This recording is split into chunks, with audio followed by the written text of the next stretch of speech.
Recording number 19 Bhagavatam చదువుకుంటూ ఉన్నాము. నారదుని పూర్వజన్మ వృత్తాంతము అని ఇక్కడ హెడ్డింగు. మహాత్మా, నేను క్రిందటి కల్పమున పూర్వజన్మము కలిగి ఉంటిని. అప్పుడు వేదవాదుల ఇంటి దాసికి పుత్రుడను. వేదవాదులనగా వేదము చదువుచు వీలైనంత మందికి వివరించుచు వేదపురుషుని స్మరింపచేయుట భాగవత సాధనగా దీక్ష వహించిన వారు. వీరినే బ్రహ్మవాదులు అని కూడా అందురు. భాగవత ఈ సంప్రదాయము చాలా పురాతనము. వేదవాదులు ఈ విధముగా చెప్పుచున్నారని వేదమంత్రములలోనే పలుతావుల యందు కీర్తింపబడినది. దీనిని బట్టి ప్రస్తుతము మనకు లభించు వేద గ్రంథం ఒక్కటే సమగ్రము కాదనియు, వేదవాదులచే అనాదిగా ఇట్టి గ్రంథములు దర్శింపబడి వేదమును వివరించుటకు వచ్చుచూ పోవుచుండుననియు తెలియను. నా చిన్నతనమున మా యజమానుల ఇంటికి కొందరు యోగి జనులు వచ్చిరి. ఆషాఢమాసము మొదలు 4 మాసములచ్చట సన్నిధి చేసి చాతుర్మాస్య యజ్ఞము నిర్వహించిరి. వారి పరిచర్యకై నన్ను నియమించిరి. నేనప్పటికి 5 ఏండ్ల బాలుడను. వానకాలమున వారికి పనులు చేసి పెట్టుచుంటిని. భయభక్తులతో ఎల్లప్పుడూ వారినే సేవించుచుంటిని. అభ్యాసవశమున తోడి బాలురతో ఆటలకు పోవుట కూడా మానితిని. దానిని గూర్చి మనస్సున జంజాటము కూడా కలుగలేదు. కారణమేమనగా వారి సాంగత్యమున నాకు భక్తి ఉదయించినది. శుభము అని భావించి ఆ మహానుభావులు భుజించి విడిచిన వానిని భక్తితో భక్షించడివాడను. ఎండ వాన అను దృష్టి నశించినది. వారి నియమములు అభ్యాసము చేసుకొని వారి ఎదుటనే నిలబడి ఉండేడివాడను. వివేకము కలిగిన కొలది వెర్రివాని వలె మరి దేనియందునూ అభిలాష నశించి వారి సాన్నిధ్యం ఒక్కటే మిగిలెను. శరత్కాలమంతయూ కూడా వారిని సేవించి తిని వారికి నాయందు దయ కలిగినది. వారు కృష్ణుని చరిత్రములు చదువుచు వర్ణించుచు మధురముగా గానము చేయుచుండిరి. కృష్ణునికి అంకితమైన సంగీతనాదము అమృతమయమై నిరంతరము నా చెవులలో నిండినది. మనస్సు పొంగి పొరలుట ఆరంభించినది. వెంటనే అప్రయత్నముగా విష్ణు భజనము ఆరంభించి తిని దాని యందు లీనమగుటచే ప్రపంచమునకు అతీతుడనైతిని.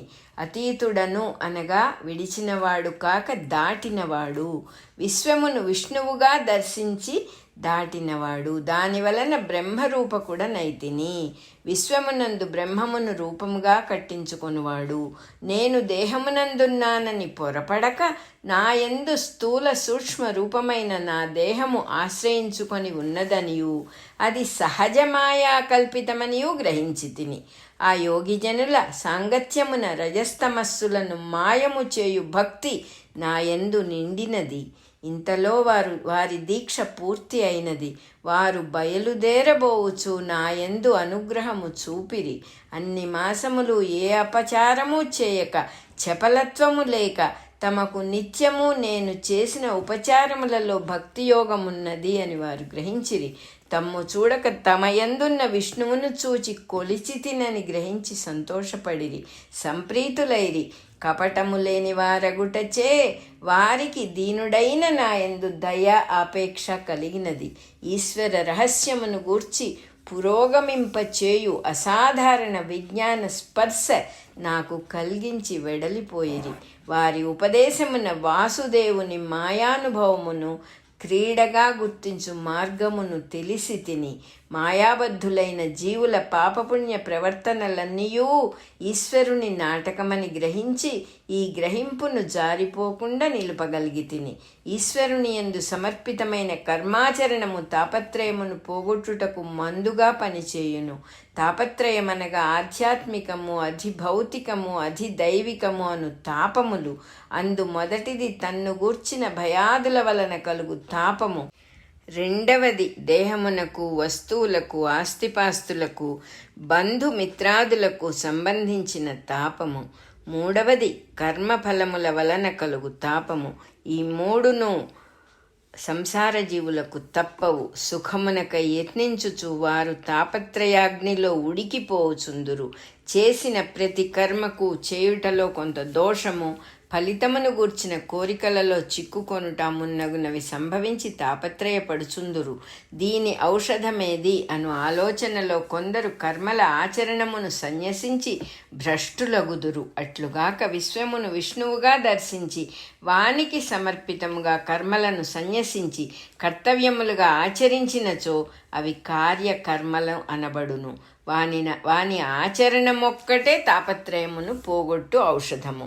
ఏ ద్రవ్యము వలన రోగము పుట్టునో ఆ ద్రవ్యము ఆ రోగమును మానుపనేరదు. మరి ఒక ద్రవ్యమును ఉపయోగించియే చికిత్స చేయవలెను. ఇది సామాన్య ధర్మము. ఇదిగాక విశేష ధర్మమున్నది. కర్మలు సంసార బంధమునకు హేతువులు. అవియే భగవంతుని కర్పితములైనప్పుడు తమ్ము తాము నశింపచేసుకొనును.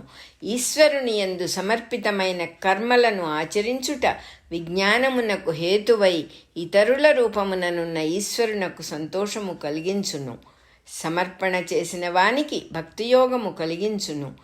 ప్రణవముతో కలిపి వాసుదేవుడు, ప్రద్యుమ్నుడు, సంకర్షణుడు, అనిరుద్ధుడు అను నామములు భక్తితో పలికి నమస్కారము చేయుచున్నచో ఒక రూపమున నిబద్ధము కానివాడు మంత్రమూర్తియగు యజ్ఞపురుషుడు ప్రసన్నుడగును.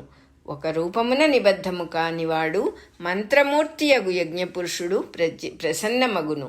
ఈ మంత్రములను ఓం నమో భగవతే వాసుదేవాయ, ఓం నమః ప్రద్యుమ్నాయ, ఓం నమః సంకర్షణాయ, ఓం నమో అనిరుద్ధాయ అని చతుర్థీ విభక్తిలో పలుకవలెను. మంత్రమూర్తి అనగా మంత్రముచ్చరించుచున్నవాని చైతన్యము దేవుడుగా వెలుగొందుట. నేనిట్లు సాధన చేయుచుండగా విష్ణువు నాకు తన యందలి విజ్ఞానమునిచ్చెను. నా సాధన అంతయు వానికి అర్పించి తిని కనుక దానిని అతడు ఎరుగును. నీవును అట్లా అర్పింపుము. మునులలో నీకు తెలిసినన్ని విషయములెవ్వరూ ఎరుగరు. నీవును నా వలె విష్ణుగుణ కీర్తన మలవరుచుకొనుము. నారదుడిట్లు ప్రసంగింపగా విని వ్యాసుడిట్లు ప్రశ్నించెను. నీకుపదేశమిచ్చిన మహానుభావులు నీ బాల్యస్థితిలో ఉపదేశించిరి. పెరిగి పెద్దవాడవైన నీవు అవలంబించిన మార్గమేమి? పూర్వజన్మమునగల నీ జీవితమును గూర్చి నీకిప్పుడెట్లు తెలిసినది? ఆ జన్మలో నీవు శరీరమును విడిచిన వైఖరి ఏమి? నారదుడిట్లనెను. భిక్షుకులైన ఆ యతీంద్రుల వలన నేను హరిని గూర్చిన అనుభవమును పొంది ఉంటిని. మా తల్లి మా యజమానుల ఇంటి పనులన్నీయు మిక్కిలి భక్తితో ఆచరించెడిది. తాను దాసి అను భావము లేదు. ఉదయమును రాత్రియును నన్ను చూచి అలసితివా సొలసితివా ఆకలి వేయుచున్నదా అని ప్రశ్నించెడిది. ప్రేమతో నన్ను గారాబము చేసి జుట్టు దేహము నిమిరి కౌగలించెడిది. నా ఆమెకు వెర్రి వ్యామోహము. నేనామెను విడిచిపోక ఇంటనే ఉంటిని. ఆమె యందు నేను వ్యామోహపడలేదు. అయినను జ్ఞానము విషయమున మోసపోలేదు. ఇది ఒక విచిత్రమైన వాక్య వైఖరి. మోసపోవుట అనగా మోహము పోయినది అని భ్రాంతిపడి తన యందు మోహపడు వారిని త్రెంచుకొని వైరాగ్యము పేర పరిత్యజించుట. మోహము లేని వానికి ఉన్నతావున ఉండిపోవుటకు కారణము లేదు. మరల తనకు మోహం ఎప్పుడైనా అంకురించునేమో అను భయము గాని, తనకు మోహమున్నది అని ఇతరులు అనుకొందురని భయము గాని ఆశ్రితులను విడిచిపోవుటకు కారణమగును. ఈ భయములను మించిన మోహమేమున్నది?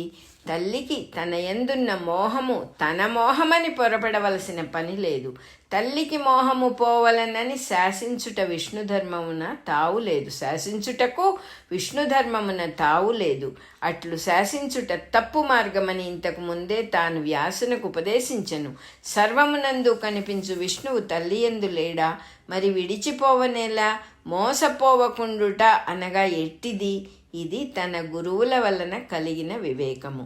మరి ఆ గురువులు భిక్షువులై సంచరించుచున్నారేలా? వారు తమ చిన్న వయసున కర్తవ్యములన్నీ విష్ణు సమర్పితముగా నెరవేర్చుకొని 4వ ఆశ్రమము చేరినవారు. అట్లు కొంతకాలము జరిగినది. మా తల్లి ఒకనాటి రాత్రి చీకటిలో పాలు పిదుగుటకు ఇల్లు వదలి వచ్చినది. దారిలో చూడక ఒక నల్లత్రాచును తొక్కినది. పాము కరచి ఆమె చనిపోయెను.